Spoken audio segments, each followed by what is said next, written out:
All right, everyone. Welcome back to another Lure Lab episode here on the Serious Angler Network. And as always, I am your host, the Captain, Andrew Full. And today we are diving into a neat little technique. It's a super finesse swim bait. And we're going to dive into the multiple different ways that you can rig it to catch bass. And from the title of this episode, you probably already know what we're talking about. And that is the Hazedong, or if I were to hold it up here in the package, by Megabass, the 3-inch specifically Hazedong shad. And there's a lot of different colors that you can buy. And I found not one of them doesn't catch fish, but there are particular situations that you want to be able to throw this bait. And one of the best times is when it's sunny and slick calm because it is so small with that tiny little boot tail that just quivers ever so much. So what we're going to dive into is three of my favorite rigging techniques here to catch bass on the Hazedong shad. And then on top of it, we're going to dive into the colors and when and where to throw it, and even my rod and reel and line setup. So, started off, the first one that I probably throw the least amount with the Hazedong. Sorry, I'm getting stuff situated here for this. The one that I throw the least amount with the Hazedong shad, but it does get bit, and it's just because I find it really hard to cast and I haven't perfected my setup for it.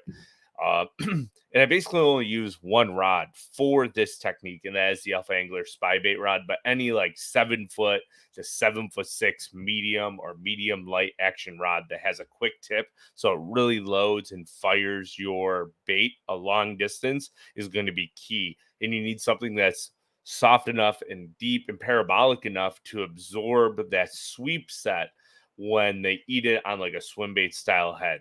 So braid to fluoro, always like a 6-pound, 8-pound, 5-pound, 10-pound braid. The lighter the better. You want to get that diameter down as low as you can. And then if you get like a 5 carrier braid, you're going to want like a 5-pound test. If you get like a 12 carrier braid, well, then you can go with like a 10 or a 12-pound test because the line diameter size is going to be about the same. So the first technique we're going to dive into here is the Okashira head. It's, like I said, probably my least favorite one to throw, but it does get a lot of bites. It's just really hard to throw it. I find myself throwing downwind with it at like shallow rocky points or flats and just covering water with it. And it's a really visual bait. You're going to see almost every fish that comes up and bites this. And you can get the Okashira head with the spin blades in multiple different colors, and always try to pair it up with the bait that you are throwing. And this is the 3-aught hook. I don't have any of the smaller ones, but I want to throw it with like a 1-aught or smaller if you can. Try to get the 1-aught. If you put it on here, the 3-aught is just a little bit long for the Hazedong shad because you're going to bite it down right behind the eyes when you thread it on here. So that 3-aught hook is going to impede the action. So be very, very cognizant of the hook that you buy. But bright sunny days, Okashira head excels, especially when it is flat calm. When you have flat calm conditions, the surface of the water becomes like a mirror. So light doesn't penetrate as well through it, even though we can see everything really well. I feel like this is part of the reason why we struggle to catch smallmouth, specifically smallmouth, on really sunny, calm days, because every little noise kind of sets them off, and then there's nothing to break up the water to allow light to truly penetrate through. But I mean, don't be afraid to throw this with the fluorocarbon. You want like 6-pound or 5-pound, even 4-pound if you're daring enough. The lighter fluorocarbon you use with the Okashira head, the more bites you're going to get. Your sink rate's going to be faster, so it's going to allow it to stay down lower in the water column. And almost always, if I'm going to throw the Okashira head with a Hazedong, you're going to want to throw like a shad color like this. What's this? Morocco color. See if that you can see that really well. It's like a green pumpkin, clear gray top with a silvery gray belly.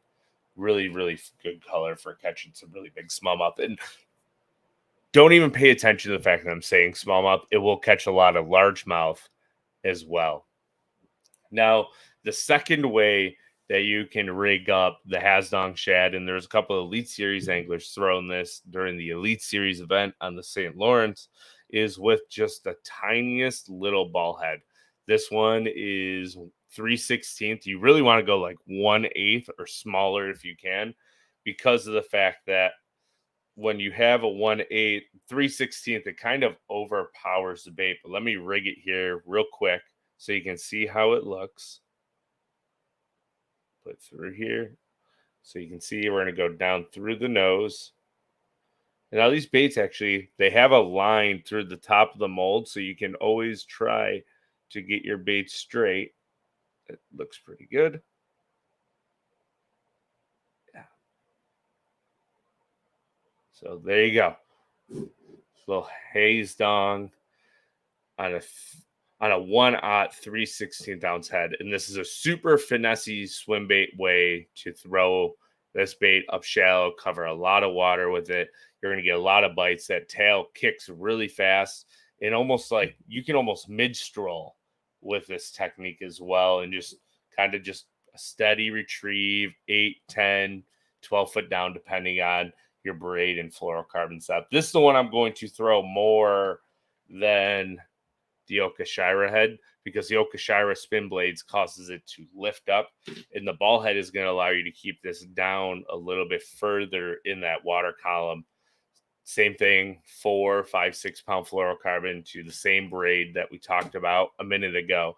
And that's going to allow you to cast it super long distance on like a 7 foot to a 7'6" rod. And the hook set's actually really important. So we're going to talk about the hook set on the Okashira head and the ball head real fast. When you're reeling that bait in, it's a slow, steady retrieve. You don't need to hop it at all, just slow and steady. And when a fish grabs it, you're going to feel thump. And our first reaction is always to jam them and hit them as hard as we can. With a spinning rod and super sharp, tacky hooks that come on these jig heads, there's no need for that. You can almost loosen your drag a little bit and just reel a little bit faster, and then a big sweep. And when you big sweep them, that's allowing that hook to drive in, because they're super thin wired hooks on a super thin small bait. You're going to get ultimate hook penetration to the top of the mouth, or like 3/4 and where all the meat is in their mouth. And you're not going to lose too many fish with this technique. Besides, if you overplay them, you may break them off. Now, the third way to rig the Okashira head is on a drop shot, but this is specifically a drop swim technique, or like a cast out and slowly pulse your rod and bring it back. So it's like a hybrid drop swim technique. And it's one of my favorite ways to fish. This is probably, if I'm going to throw a Hazedong shad, this is the way I fish it probably 95% of the time, unless it's spring or fall and those fish are eating really, really tiny year of the young bait fish. So the setup here is super important, and we're going to go bottom to top. And what I mean by that is, starting with the drop swim technique, your weight is super important when doing the drop swim technique. I always use a cylinder weight, 1/4 ounce, 3/8 to a half, depending on how deep or how shallow you are. If you're in like 4 to 10 foot of water, you probably want to go to a 1/4. If you're 10 to 30, 3/8, and then 30 and above, that's when you're going to want to go to a half. And the reason why I like the cylinder style tungsten drop shot weight is, when you're pulling it, you can feel and make sure every rock, you can feel it hitting every rock as you're running it through the bottom. But because it's cylinder, it's not going to get hung up like a teardrop or a round one would be. So a round would get stuck in like cracks and crevices in the rocks. That's where the cylinder is kind of just like pull through, kind of like dragging. Like if you're to drag a drop shot, you always use the cylinder over a teardrop. You get more contact with the teardrop, but with the cylinder, it just pulls it a little bit easier, so it's a little bit more snag free. Building up, when you're drop swimming Hazedong, I like a 3 to 5 foot leader between my weight and my hook. And that is because I want fish to come up and eat it. I don't want to drag it through their face. That line, the hook, the weight, they're going to see it. So as you're bringing it through, you're making them look up and come up and grab that bait. And now this is the most important part of the drop swim technique. With the Hazedong shad, it is going to have a little bit of shimmy and this really fast tail kick. And the worst thing you can do is overweight the nose of the bait on the drop swim by going too big of a hook. And when you're drop shotting, normally like on a nose hook, you're using like a 2 or a 1 or a 1/0, depending on who you are and what your preference is. With a drop swim technique, let me grab the right one here because I grabbed the wrong size, actually, believe it or not. When you're doing the drop swim technique, you always want to make sure that you're using the right size hook. And the hook that we use, that I use the most for the Hazedong, is the Ichikawa CT5 in size 4. It's an itty bitty tiny hook, but the reason why I go with the 4 is one, it goes through the nose of the bait really, really well. And you always want to make sure it's centered on the bait when you hook it up. And that's going to allow that bait to come through the water very horizontal instead of vertical or getting it nose down because that hook weighs too much. And then also that allows the bait to keep its actual profile a lot better and not like blow out the side of the nose. So the bait looks more streamlined, more finessey, more appealing to the bass, in my opinion. And I honestly have not lost, I think I can count maybe 1 or 2 bass that I've lost with the size 4 hook, and it was my own personal fault. I had my drag too tight and I broke them off. So with that size 4 hook, what I found upon talking to a bunch of people about it too is the fact when you pin that fish, the line tie almost gets stuck to like the roof of their mouth. So the hook is in, even if they're skin hooked, it's so tough. It's stuck so tight to the roof or in their lip that they can't really shake it. And the bigger the hook you go, the wider the gap.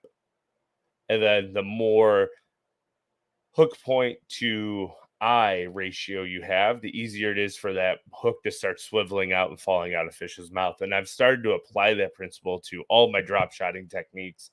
Even like a flatworm, I'm using a size 3 now instead of a 2 or a 1 because I found that it pins the fish a lot better. You go through more baits, but you get a better hookup percentage, even though the hook is a lot smaller.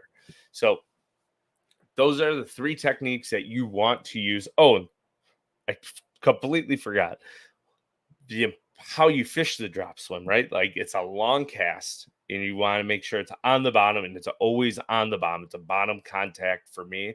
And you just slowly reel it and you feel tick, tick, tick, tick, tick, tick. And that's that weight coming through the bottom.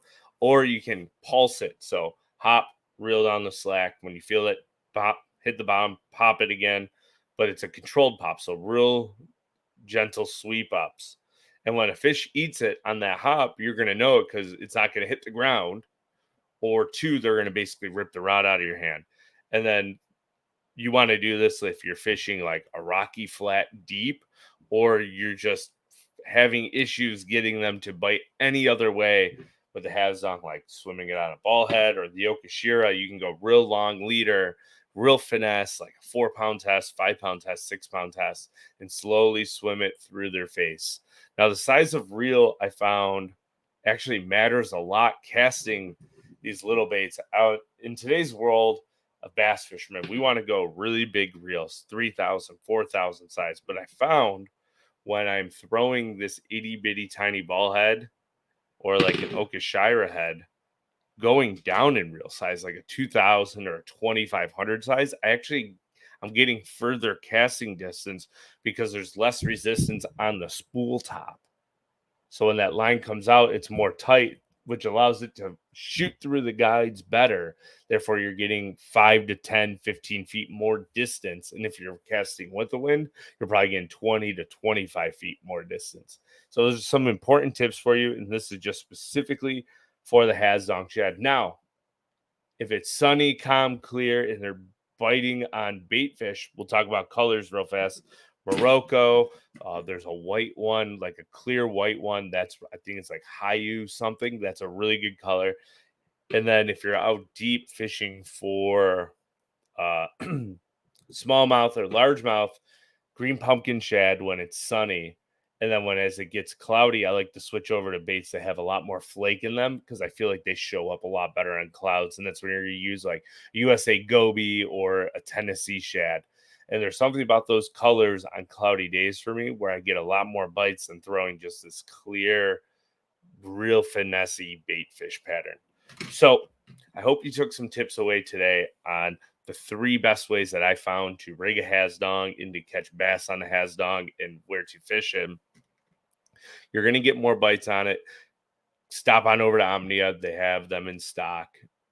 Unfortunately, our discount code does not work on any Mega Bass stuff, but I'm promising you, if you throw a Hazedong shad, you will get more bass in the boat. And that's what we're here for on the Lure Lab. Let's talk about technique-specific stuff like the little Hazedong or little swim baits or drop shotting. Last week's episode with Wes Logan was a very long one, but we dove deep into fall punching, which is incredibly fun. And now we're coming back at you with the small finesse bait style episode. But I hope you enjoyed this. And if you're on YouTube, hit that subscribe button if you're new here. If you're not, leave a comment down below if you've ever caught a bass on the Hazedong, or maybe even what your biggest bass is on the Hazedong shad. I'm always excited to see that. If you're listening on Spotify or Apple Podcasts or whatever your favorite MP3 podcast platform is, and you're listening and you're able to leave a review, please leave that review. It allows this episode to be seen by more people. The more reviews we get, the more people will see our episode. I do believe that's the way it works. And then if you're interested in any awesome serious angler apparel, hop on over to that website down in the description. We got all kinds of cool apparel, coffee mugs. It's getting that time of year. We got some really comfortable hoodies. So we appreciate everyone who tunes in every time. Everyone rock. All of you rock, and those who are new here, please join along as we release new episodes weekly here on the Lure Lab, 2 times a week in the Serious Angler Network for the Serious Angler episodes, and also on Mondays we have Business from the Bass Boats. And until next Saturday, we will see you then.